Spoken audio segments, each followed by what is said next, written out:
Hello à tous, si tu es nouveau, moi c'est Audrey JHN, ici on parle blockchain, web3 et crypto-monnaie, et si ce n'est pas déjà fait, je t'invite à t'abonner à ma chaîne pour ne rien rater des nouvelles vidéos. Aujourd'hui dans cette nouvelle vidéo, on va parler d'une des narratives crypto de 2024 qui selon moi a un fort potentiel de développement dans les prochaines années, voire dans les prochains mois.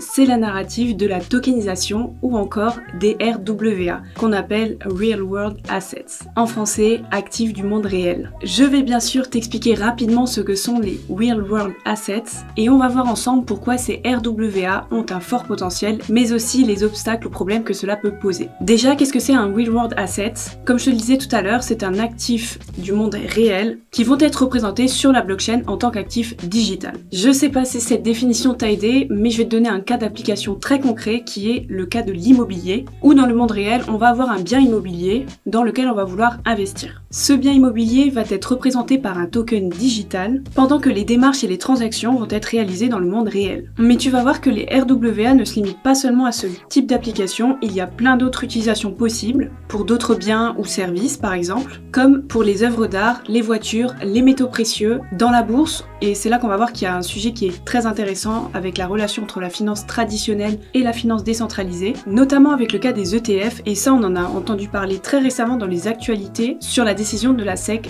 d'autoriser un ETF pour Bitcoin, et en ce moment ce qu'on entend c'est pour les ETF Ethereum, et ben c'est pas près d'arriver. D'ailleurs, dis-moi en commentaire si une vidéo sur les ETF ça t'intéresse, et dans tout ce qui concerne la finance, en dehors des ETF, on va retrouver aussi les cas d'application des RWA pour les actions ou autres produits dérivés. Et ça sera possible avec l'utilisation d'Oracle pour obtenir des informations sur les cours des marchés et la valeur des assets. L'avantage en fait de l'utilisation des RWA dans ce type d'application, c'est justement le fait qu'il n'y ait pas d'intermédiaire, mais surtout la diminution des coûts de transaction. Que ce soit pour l'immobilier ou par exemple d'autres types d'applications dans la finance centralisée, l'avantage de l'utilisation des RWA, c'est qu'on va pouvoir acheter une seule part de cet investissement. Ce qui permet en fait de fractionner la propriété d'actifs qui vont être coûteux, je pense notamment à un immeuble, qui nécessitait à l'époque soit d'avoir un gros capital, soit de faire un prêt. On va aussi retrouver l'application des RWA pour des biens qui sont un peu moins tangibles, comme par exemple les crédits carbone ou encore les brevets. Et sincèrement, je pense que dans le futur, on pourra tout tokeniser. Mais du coup, c'est vrai que la question qu'on peut se poser, c'est comment on peut relier la technologie de la blockchain à ces actifs du monde réel. La conversion des droits de propriété du monde physique peut être réalisée grâce à l'utilisation de la technologie du registre distribué de la blockchain. Cette technologie permet de tracer ces actifs ainsi que leurs caractéristiques comme leur valeur ou encore leur performance. À savoir que les RWA, comme d'autres types d'actifs numériques, peuvent utiliser des smart contracts en automatisant la conformité, le règlement des transactions ou encore la distribution des revenus générés par ces actifs. On va retrouver un certain nombre d'avantages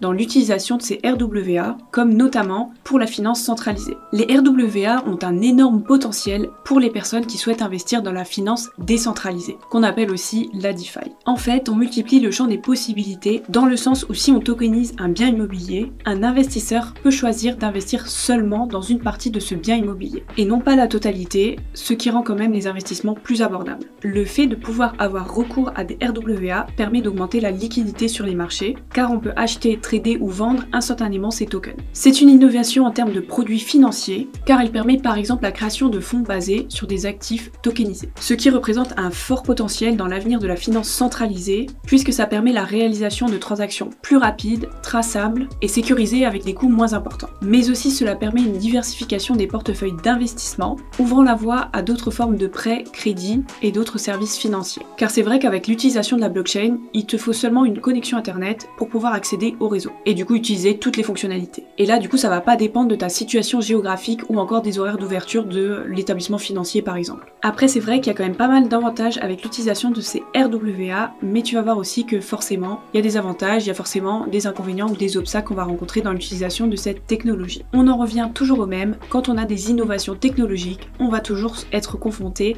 à l'absence d'un cadre réglementaire strict. Même s'il y a quand même des initiatives ou des projets qui sont déjà en cours de rédaction, je pense notamment à tout ce qui est réglementation MiCA ou autre pour tout ce qui est crypto-monnaie, donc ça c'est pour l'Europe. On reste quand même dans un flou juridique concernant tout ce qui est droits de propriété et actifs numériques. En ce qui concerne la mise en place des RWA, je pense que ça sera pas si facile que ça dans le sens où il va y avoir quand même une grosse pression de la part des groupes de lobby de la finance traditionnelle. Un peu comme l'IA qui peut être perçue comme une concurrence pour certains types de métiers qui peuvent être automatisés entièrement avec cette technologie. Concernant la gouvernance, je pense aussi qu'on peut retrouver certaines difficultés dans la prise de décision. En effet, les actifs du monde réel sont soumis à des réglementations qui sont claires et parfois des contextes réglementaires très complexes, ce qui peut compliquer le processus de décision au sein du système de gouvernance décentralisée. Et on peut aussi se retrouver dans certains cas où on va devoir faire appel à des services centralisés, ce qui va bien évidemment à l'encontre des principes de décentralisation de la DeFi. Comme je te le disais précédemment, on peut avoir aussi un souci en termes de décentralisation, car les actifs du monde réel nécessitent souvent des intermédiaires pour la vérification. Et ça va être la même chose pour la conservation ou encore l'évaluation. Je pense aussi qu'il y a un point à noter sur la confiance, dans le sens de la vérification de l'authenticité et de la propriété. Car en fait, cette vérification, elle va être compliquée pour les actifs numériques sur la DeFi,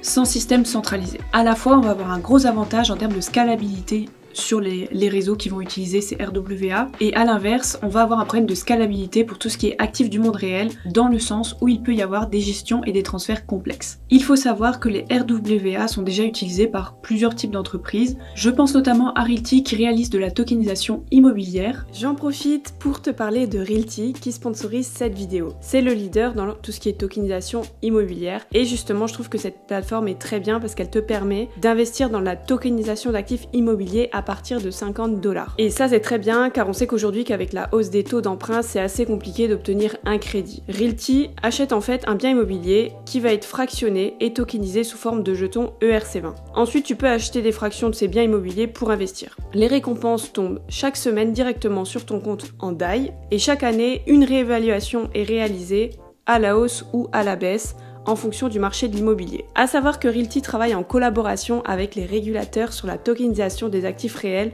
et dans le cas de Realty, si vous achetez admettons 10% d'un bien, vous n'êtes pas propriétaire des 10% immobiliers, mais vous êtes actionnaire à hauteur de 10% de la société indépendante qui possédera la maison. Ce qui est pas mal en termes de décentralisation, car pour chaque bien, il y a une société indépendante, donc si le projet venait à disparaître, vous seriez toujours actionnaire de cette société indépendante. À savoir aussi que la plateforme fête ses 5 ans, et en termes de chiffres, c'est 100 millions de dollars de biens immobiliers sous gestion, 13 millions de loyers distribués, et des rendements annuels allant de 8 à 10% environ. Pax Gold de l'entreprise Paxos qui propose un stablecoin permettant d'investir sur de l'or on-chain, mais aussi dans tout ce qui est protocole de finance décentralisé, le protocole AAV qui permet la réalisation d'emprunts on-chain. Concernant la finance traditionnelle, on a entendu le PDG de BlackRock parler de l'intérêt pour cette technologie de RWA et qui parle d'évolution dans le domaine de la finance centralisée. Le projet Chainlink aussi s'intéresse très fortement à cette technologie. Chainlink qui, je le rappelle, est une blockchain, mais aussi avec d'autres cas d'application comme pour les oracles